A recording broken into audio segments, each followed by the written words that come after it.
Okay, mech commanders, we're going to build that checklist. I'm going to try and answer the questions using the Warhammer effectively in Battletech. And this is one of my favorite mechs. I started out with a list where it was like top 5 Fritz mechs. We're gonna put tanks aside for a second. Top 5. And this was tough. I had to do like top 10, top like 12 or 13, because there's so many amazing machines. We all have our favorite machines in Battletech. And maybe that machine is because it was one of the first miniatures that you ever purchased. Maybe just for some reason you're insanely lucky with that mech. Maybe it's one that you've earned. Maybe just, hey, this is just a really effective mech. You're going for pure effectiveness, like the catapult. Just a solid mech, solid everywhere. There's a lot of reasons. That's not to say we shouldn't play other mechs. That's not to say to explore. Absolutely build out your stable, build out your collection. But we tend to have those machines. And I've been looking recently. I'm going to aggressively push out over the next couple of days. If you're ready, I would love to have you guys along for the ride. We're not going to forget about board games and other aspects, and of course 9th edition 40K, but I really want to build a base, an archive of asking myself the tactical question. These are my favorite mechs. These are popular mechs. How do we use them effectively? I want to share with you the use of it, the effectiveness of it, but at the same time I want to get some feedback. I want to get that secret weapon. So we're going to go through, and in that thought process, I'm like, we got to start with the Warhammer. I mean, this is iconic, just absolutely. So the first piece of the Warhammer, it carries the redundancy of the PPCs. And if you've been following my vlogs, you know, my number one Tactica. You can have your fancy moves, you can have your plans and your outflank. I bring the big guns to the table. There's no arguing with an AC-20. Big guns never tire. If I can hit you with that, everyone has a plan till the first time you get hit. So I like big guns. I like big damage. The Warhammer has the threat of the PPC. Put aside heat for a second, because that's a challenge in using it effectively. You have 2 PPCs. This is one of the best weapons in the game. It doesn't have that AC-20 damage, but it doesn't have that AC-20 range. It's got good range. It's 10 points of damage. It's energy-based. It's not dependent on ammo.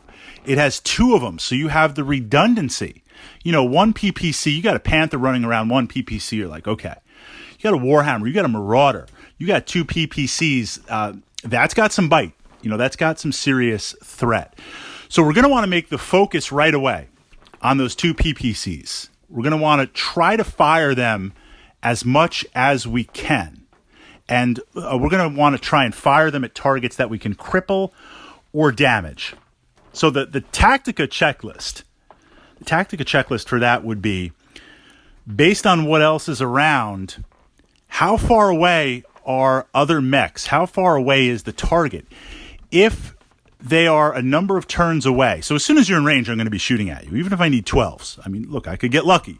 I'd rather save those 12 headshots I'd rather save those 12s for rolling on the damage chart, the hit location, than to hit. But I'll take a 12 anytime. So as soon as I'm in range, I will fire.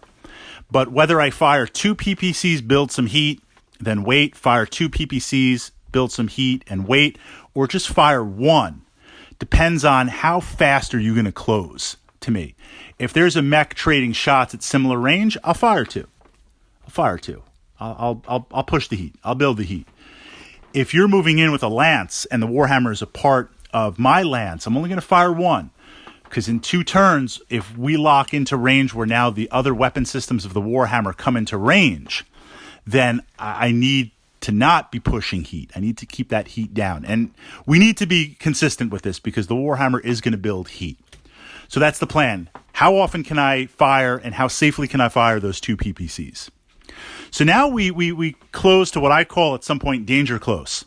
This is where your mech is standing across from my mech, and based on the weapons, especially on heavier and assault mechs, you've got a combination. In case of the Warhammer, you've got the lasers, you've got the machine guns, you've got the short-range missiles. Could have the PPCs, but I'm not going to fire them when we get closer, because I'm going to switch to the secondary, what I think of as the secondary weapon systems. I want to fire as many of those as I can because they're going to hit at different locations. They're going to be different roles, and there's massive redundancy in pushing that out. So danger close is kind of medium range for medium lasers. Anything there or closer. When we close to that with the Warhammer starts to really become a powerhouse. And again, we got to watch heat. So maybe I fire everything, maybe I don't fire everything, but I want to close as I can to be able to fire everything, including some of the shorter range weapons if they're at long range. The Tactica here, so that's kind of utilizing the Warhammer, but the Tactica is, honestly, especially in the legs, the armor for the Warhammer really isn't that great.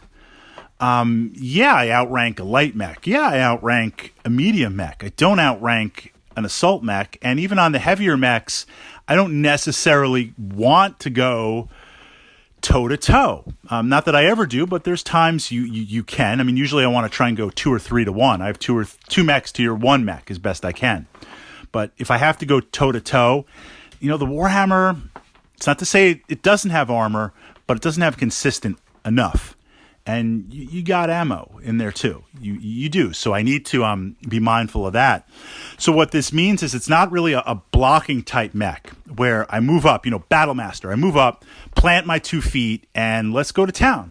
I can hold my own for a little bit. The Warhammer is something that works with other mechs in your lance. Maybe an archer, another favorite mech of mine. It's on the list. Actually, my list is like 15 now that I look at it, 16 or 17. I want to, as I'm moving in, as we're approaching to danger close, I want to make note of what machines have I damaged. Maybe there's something I've opened up, and it could be a medium mech or a heavy mech, something I've opened up to internals. Something that has a primary weapon in the right or left arm, and I've really just, through the hitting, I've done some significant damage there. That's what the Warhammer wants to engage. The Warhammer wants to bully on an already wounded mech. Because of all the various weapon systems on the Warhammer, the chances of hitting those spots when we get to danger close, and again, I really have to watch the heat. A lot of the reseen, unseen mechs, they've got heat issues. They do. I mean, a lot of inner sphere mechs do, but especially the Warhammer. But if I can push that and I can gang up on a crippled mech because of my weapon systems, that's going to be a threat. And going back to the PPCs before I turn it over to my fellow mech warriors here, if you decide to disengage, or if the Warhammer has to start disengage, so I'm beating up on you, you disengage, or now finally you send some other mechs, I have to disengage. As I walk back and the heat comes under control from the secondary danger close weapons, now I'm back to 2 PPCs. Now I'm back to plinking away with 1 PPC as I disengage. If you're disengaging from me as your weapon systems drop out to medium and long range, I'm going to be taking those 2 PPC shots. I'm going to be pushing that heat out there. So it's kind of dangerous. The Warhammer's kind of dangerous to disengage from. One of my favorite mechs. Is the Warhammer one of your favorite mechs?